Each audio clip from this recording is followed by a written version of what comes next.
वंदे पुरुषोत्तमम।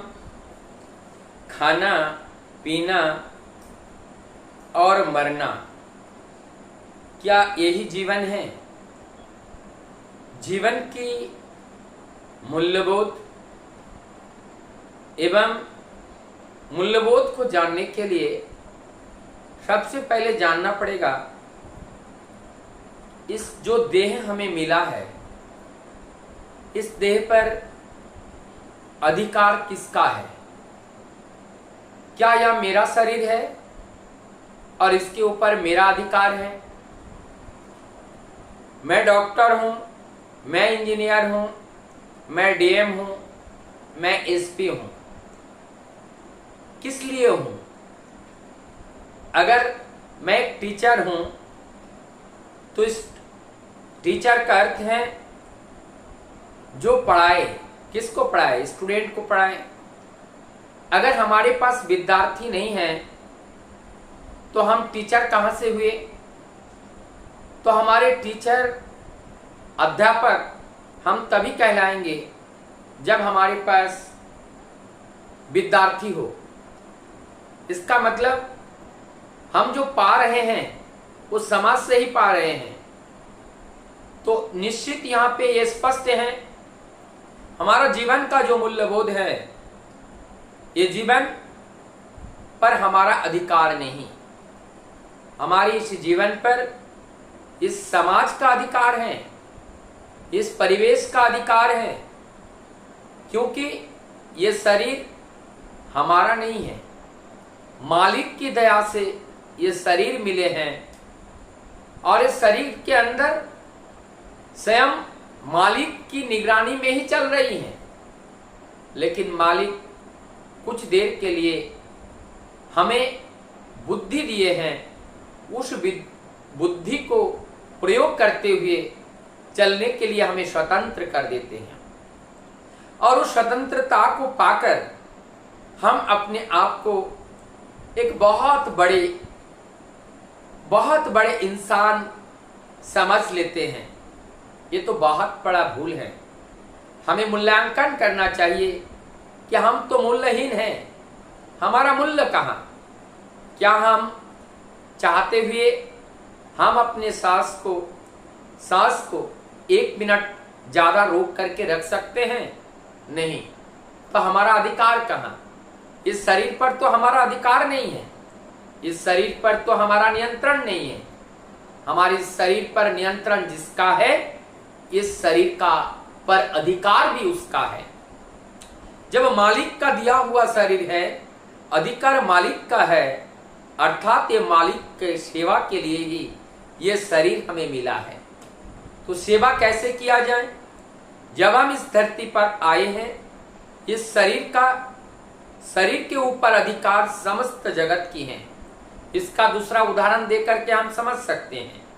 एक आम के पेड़ हैं और उसमें आम आया और फिर पका। क्या अगर उस फल को कोई तोड़ने के लिए जाए, वो पेड़ को भी माना करती है? नहीं। क्या उस पेड़ के सूखे डाली को काट करके जब हम आग जलाते हैं, क्या वो पेड़ कभी माना करती हैं?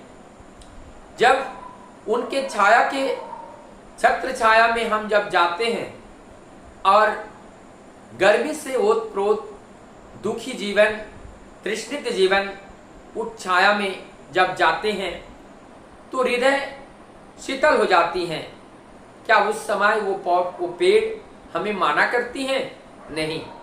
तो इस पेड़ से हमें ये शिक्षा मिलती है। प्रकृति हमें कहती है कि सदैव अपने जीवन दे करके भी प्रकृति का रक्षा करना, यही मानवीय बोध है। यही मूल्यबोध को हमें समझना पड़ेगा। यही वास्तव मूल्यबोध है। हम केवल आए हैं, ये प्रतिज्ञा करके हम आए थे, प्रभु हम आपके निर्देश को परिपालन करेंगे, प्रभु हम आपके कार्यों को ही करेंगे, आप जो निर्देश दिए हैं उसका परिपालन करेंगे।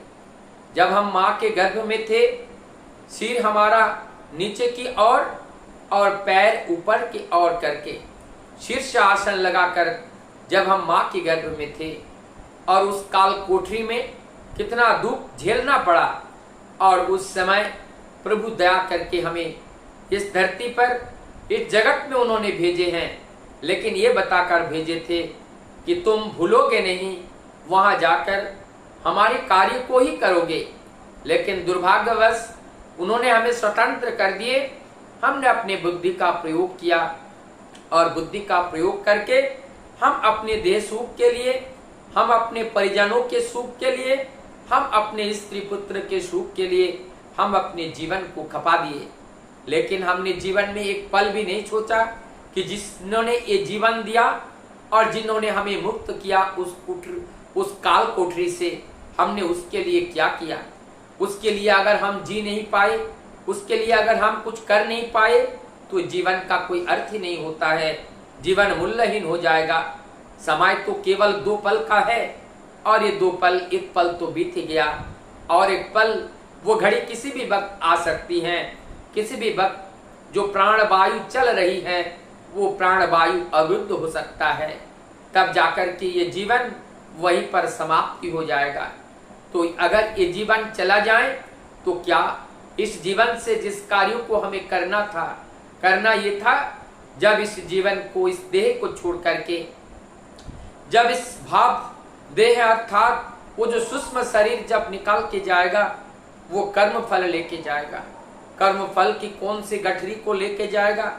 ये जो सकाम कर्म जीवन भर किए हैं, उसकी गठरी तो बहुत भारी होते हैं, और उस गठरी को तो हमें बारंबार इस धरती पर आकर भोगना पड़ेगा। निष्काम कर्म फल जो होते हैं वही सुखदायी होते हैं, लेकिन सकाम कर्म फल हमें दुखदायी होते हैं। हमने अपने वृत्ति प्रवृत्ति के जाल में फंसकर जो कार्य किए हैं, वो तो सकाम कर्म किए हैं, और उस सकाम कर्मों की गठरी बहुत भारी होती हैं। उसके लिए तो हमें भोगना पड़ेगा। तो निष्काम कर्म के लिए हमें उस प्रभु के चरण में आश्रित होना पड़ेगा, उस ब्रह्मज्ञ सत्पुरुष के चरण में अपने को समर्पित करना पड़ेगा। तब जाकर के उनकी दया से हमारा पूर्व जन्म के संचित कर्मफल वो क्षय होगी, और तब जाकर के हम इस भवजाल के आने जाने की चक्र से हम मुक्त हो पाएंगे। और इस मुक्त के लिए तो केवल उस परम पिता की दया की जरूरत है, और दया पाने के अधिकारी हम तब होते हैं जब प्रभु के निर्देश को हम परिपालन करके चलते हैं, और तब जब वो खुश होते हैं, तभी को आशीर्वाद, उनकी दया हमारे ऊपर बरसती है। तभी भगवान का वो जो संपूर्ण जो आस्वादन है, तभी हमें प्राप्त हो पाता है।